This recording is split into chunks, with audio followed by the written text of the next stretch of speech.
question earlier, and I think it's related to the lab cam. So there's an issue with some of the cameras that were they had to have the stream reset. So lab cam is still working. It's just on a new stream. It has to be reset every once in a while. So just for you, those of you like trying to find lab cam or something, that it's just going to be another link since it has to be reset. Uh, okay.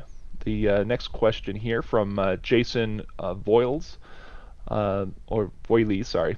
For anyone watching last night, was there any repairs performed between last night and today that we could tell? Not that I can think of, but just to interrupt quickly, I think we do have tri-venting going on.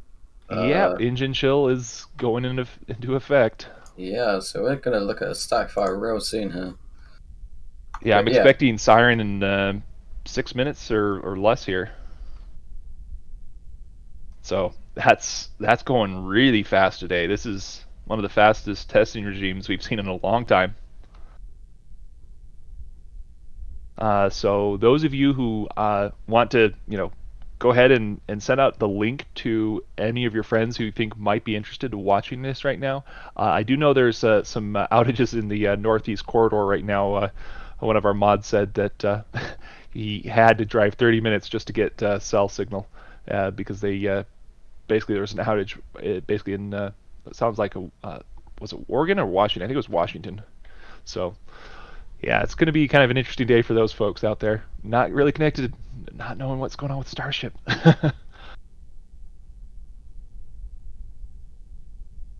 All right, Kilo.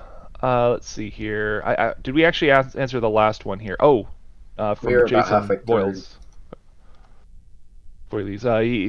Yeah, so we did see some work on the vehicle last night.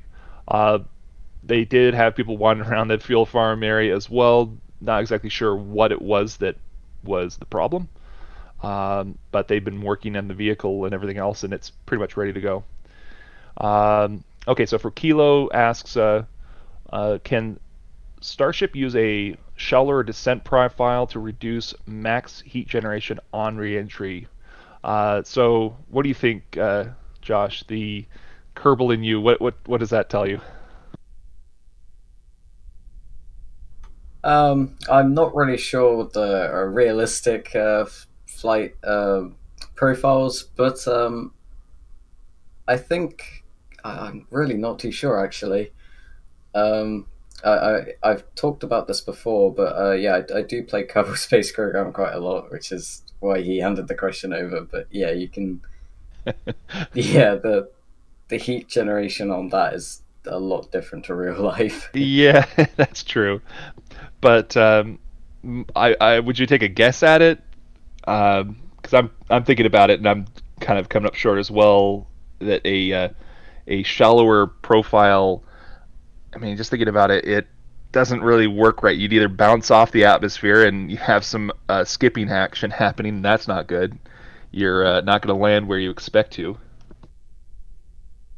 Yeah, I mean, there is a risk that you could bounce off the atmosphere, but there's also a risk that you could go too heavy into the atmosphere as well, and you've just got to balance it really. So, I mean, I think I'm not sure if Elon's talked about this before, but they've mentioned going in for um, multiple passes through the atmosphere to slow you down gradually, just for a relieve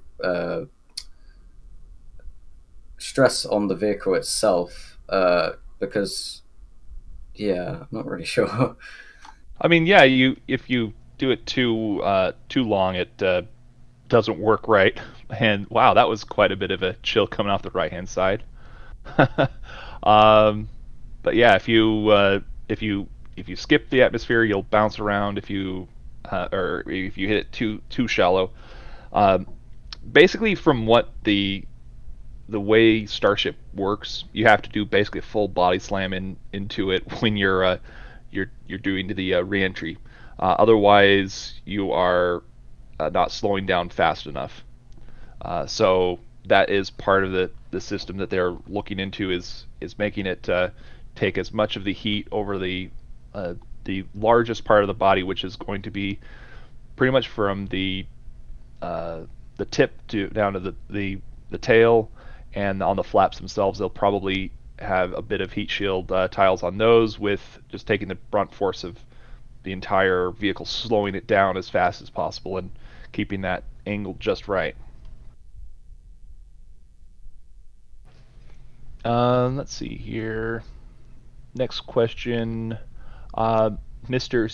Sriju asks, which serial number will be the last prototype? I don't think Elon has actually said specifically which one will be the last one, but I think this is one would have to leave for guesses at this point, or estimated guesses. What's your guess, Josh? I mean, well, we don't even really know when they'll stop calling them prototypes. They could stop until they get to orbit. They could stop until they land on Mars. We don't really know until they kind of stop, I guess. I mean, Mark 1, that was the production prototype, so yeah, I'm not really sure. I've seen that they're just so iterative in their design process that if it wasn't for the